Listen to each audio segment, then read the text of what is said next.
Welcome back to my Lifeyt, guys. Today we're going to work on our front fork.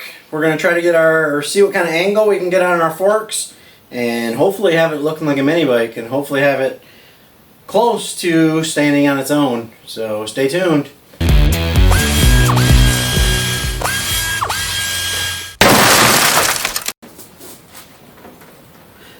So here's the layout of our front forks. We are going to use heim joints to steer on. Then, you know, this gives you an idea. This is going to go down over top of the tire. Not sure how far apart I'm going to space these yet. I'm going to do some notching on this angle iron, and then I'm going to grind on these heim joint bungs so that I can weld the bung right in the side, into the side of the angle iron, and you know, get it fitting, looking good. And then I have to put the tap pads on the bottom for our bearing over here. So let's get working on that.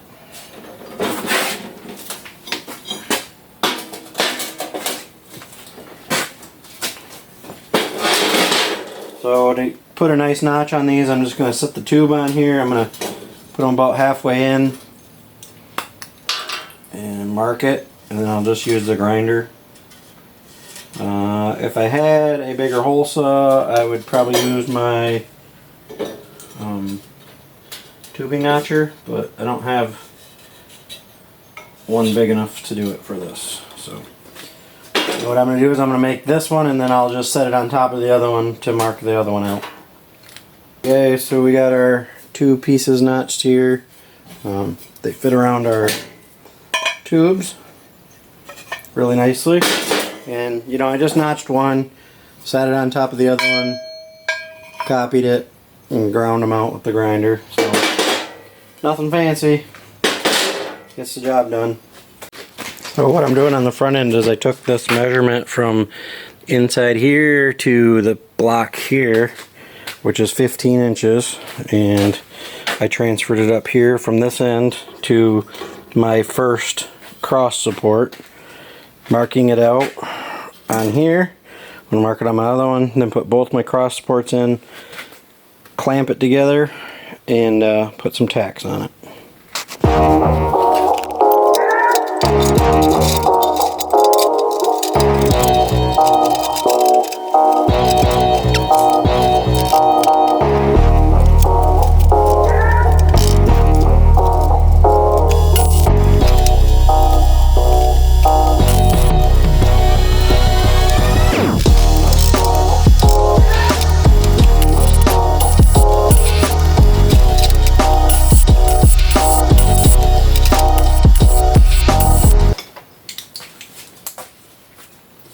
Now we're going to find the center of this so that we can take our heim joints, and we're going to grind a side of this off, round this so it'll fit in that corner. And we're going to center the heim joint there and one over here. So just doing some measuring, and we'll tack those in and then go from there. So it's about 15 across here. So we got what, 7.5. So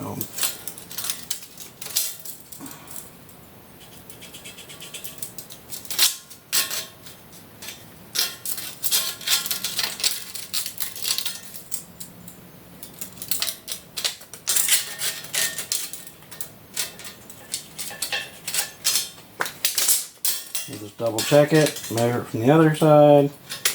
And it looks good. So we got to do some grinding to these, and we'll be right back. So I'm going to try to give you a close-up of what I actually did on these. So I ground that, and I rounded the edge so that when you put it into the angle iron, it's nice and tight. As you can see on this one, it doesn't fit tight until I grind that. So once I get that side ground off and that corner ground off, we'll be able to tack them in there and center them up and be able to weld them real nice. Alright, I sheared this piece to give me the overall width here, and what I'm going to do is I'm going to clamp these my tap pads for my bearings onto the very corners of it, which will give me my width, which will make sure that they're also square. And then I'll mark the centers, and I'll be able to set the forks on top of this so that I can weld around them and make sure that it's square. So I'm going to go ahead and get it all clamped up and everything, and then I'll show you what I'm talking about. So there's our kind of jig to help us hold those pads straight. And you know, I just got them standing on there. They're centered on our pads, and then our bearing will be on the bottom of there. So I'm going to go ahead and get this welded up, and then we're going to move over and start trying to get it mounted on the front of our mini bike.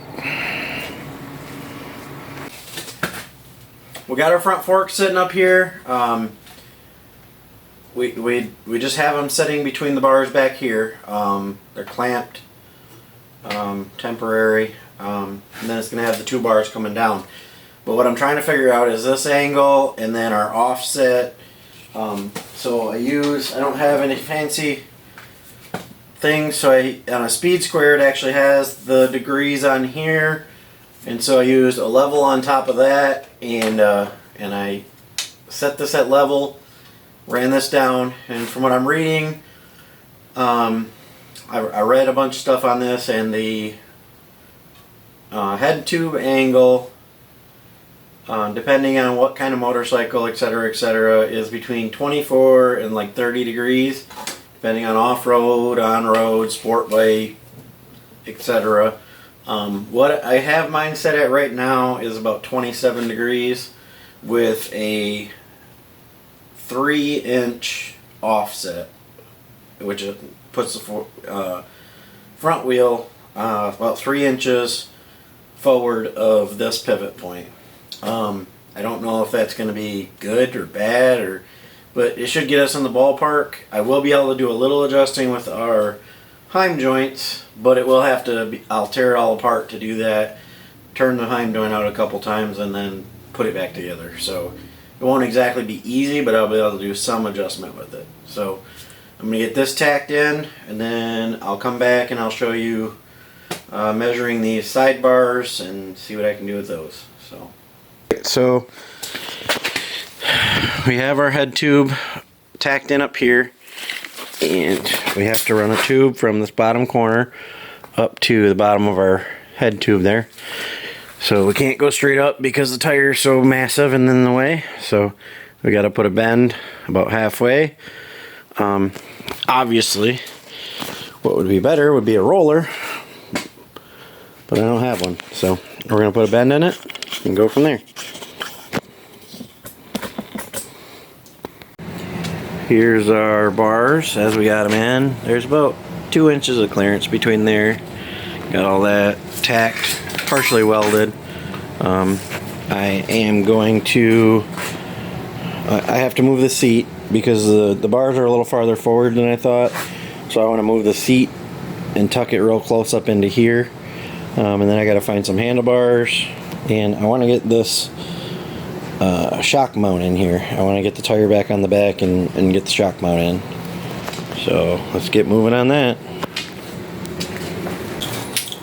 Time to get our rear shock in, guys. So I made up a few brackets here and here to mount it in here. I'm going to wrap it on the seat tube so I can get some extra strength out of it. And it should sit in there really nice. And actually not really take up all that much room. I'm hoping that the spring rate is enough to hold it up. I'm gonna raise the mini bike up, probably, I think I'm gonna go up like 4 inches over what it normally, where it's sitting now, so that when I mount it and then I put weight on it, it'll be back down to this height. So let's get started on that.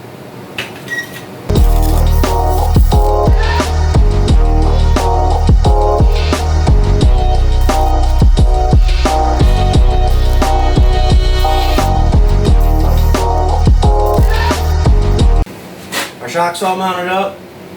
I pulled the blocks off and under it, and it is really soft. Coming off that little pit bike frame, basically when I sit on it, it bottoms out before it ever stops. So we're gonna have to get a different shock and spring for it, or coilover, whatever you want to call it. Not a big deal, you know, but the mounting distance is common, it's 10 inches, so not a big deal at all. I think that's going to be it for today's episode. We got the front forks made, we got the head tube in, got the seat on, got the shock on. I think I'm going to throw some welds on all of this because the frame it's pretty close to being done. I mean, we got to tab it for decide about the gas tank and the battery and stuff, but the main part of the frame, it basically is what it's going to be. So I'm going to throw some welds on this, and we'll see you in the next episode. If you haven't subscribed, hit that subscribe button, notifications, and leave us a comment. Thanks for watching.